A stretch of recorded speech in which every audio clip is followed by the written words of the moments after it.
Video అసలు నబీ అస్లీ వారు తయారు చేసినది. ఈ ఛానల్ ద్వారా డబ్ చేయబడింది. మొత్తం క్రెడిట్ నబీ అస్లీ వారికి దక్కుతుంది. దయచేసి ఆయనను మీకు సాధ్యమైన అన్ని విధాలుగా సపోర్ట్ చేయండి. ఇది వినమ్ర అభ్యర్థన. ఈ సందేశాన్ని షేర్ చేయండి. నా ఛానల్ కి కూడా మద్దతు ఇవ్వండి. లైక్ చేయండి, సబ్స్క్రైబ్ చేయండి, బెల్ ఐకాన్ నొక్కండి మర్చిపోకండి.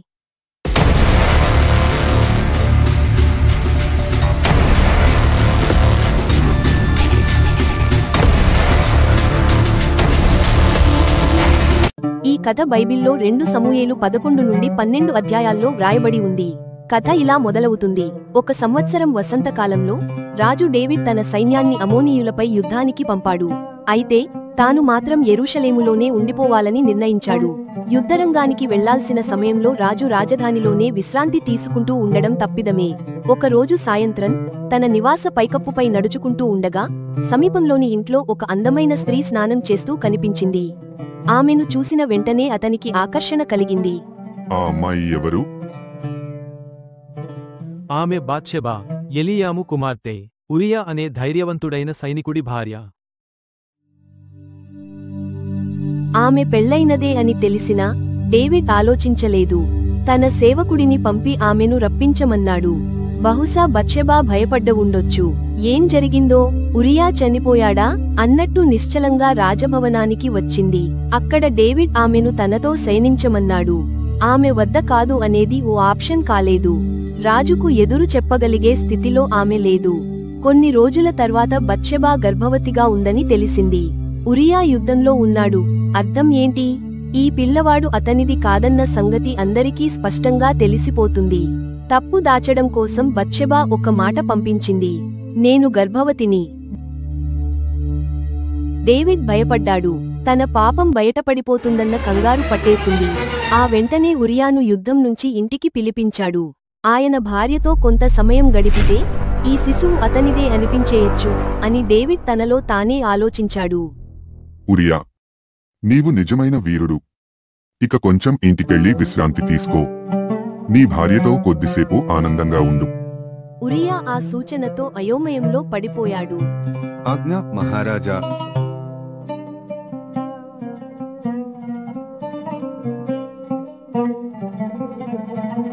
ఉరియా కాస్త ఇంట్లో ఉంటే చాలు. ఎవ్వరూ నన్ను అనుమానించరు.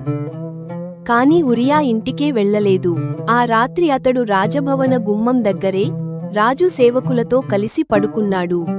నా సైనికులు యుద్ధంలో ప్రాణాలతో పోరాడుతున్నప్పుడు నేను ఇంట్లో భార్యతో హాయిగా ఎలా ఉండాలి?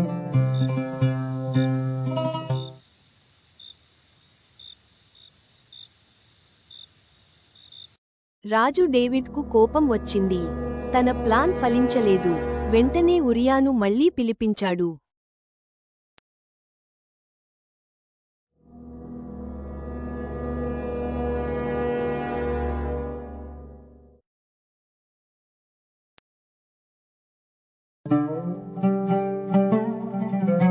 నీవు వెంటనే యుద్ధానికి తిరిగి వెళ్ళాలి.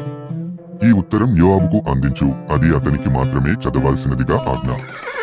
ఆజ్ఞ మహారాజా. ఉరియా తన గుర్రంపై యుద్ధరంగానికి దూసుకెళ్లాడు.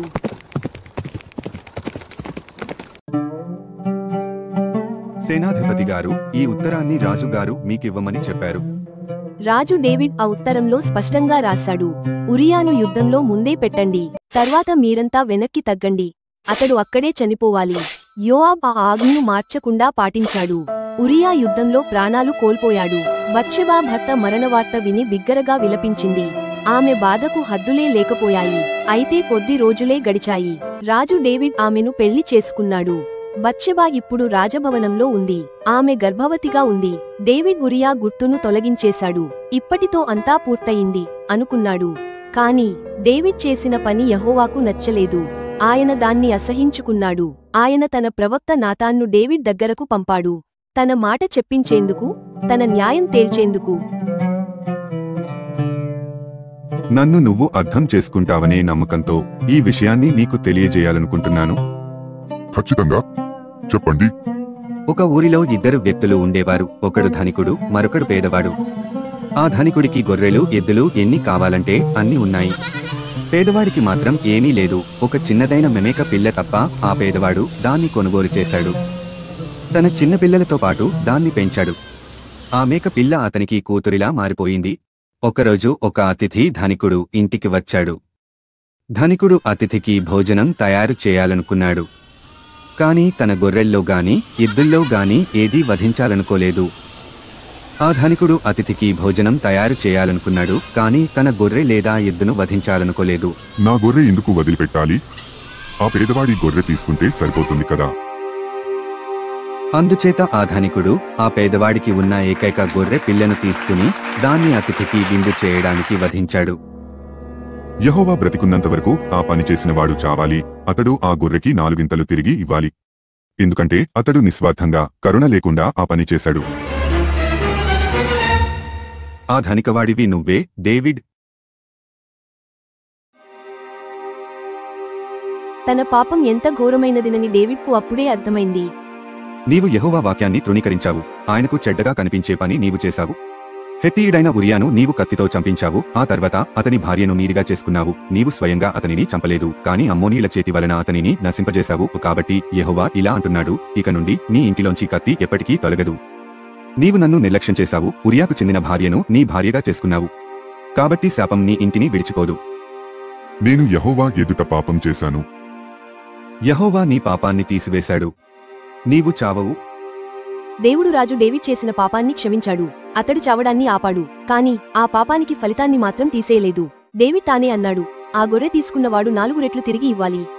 ఆ తర్వాత డేవిడ్ జీవితంలో జరిగే ఘటనలకు సంకేతం ఉండవచ్చని భావించవచ్చు. బత్షెబాతో పుట్టిన మొదటి కుమారుడు కొన్ని రోజుల పాటు అస్వస్థతతో బాధపడి మరణించాడు. అమ్నోన్ డేవిడ్ మొదటి కుమారుడు. అతని 3వ కుమారుడు అబ్షాలోం చేతిలో హత్యకు గురయ్యాడు. అబ్షాలోం తండ్రి డేవిడ్ రాజ్యాన్ని లాక్కోవాలన్న ప్రయత్నం చేశాడు. చివరికి యోవాబ్ అతన్ని చంపాడు.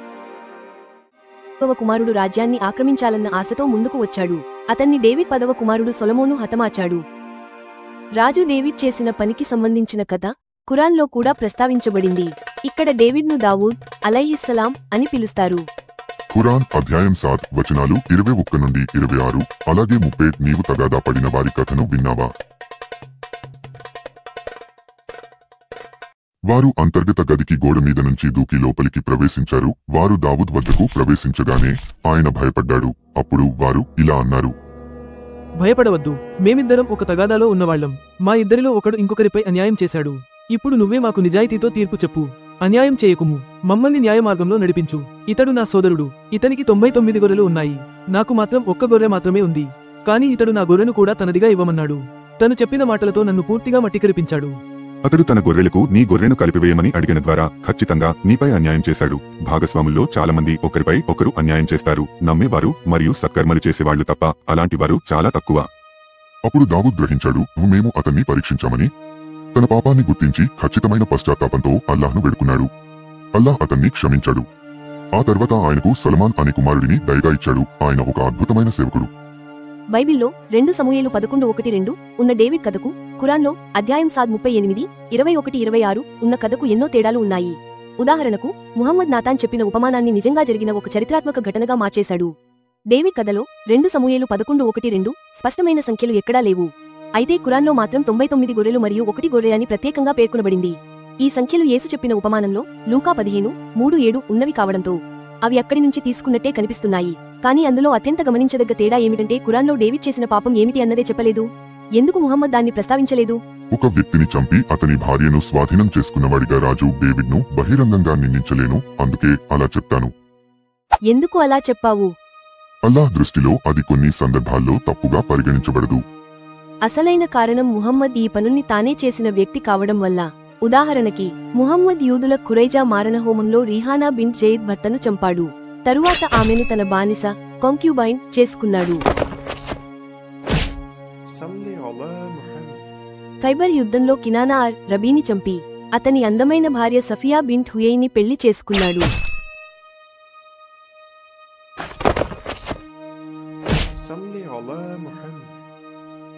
బను ముస్తలిక్ దాడిలో ముస్తఫా ఇబ్న్ సఫ్వాన్ను చంపి అతని భార్య జువైరియా బింటల్ హారిస్ను వివాహం చేసుకున్నాడు.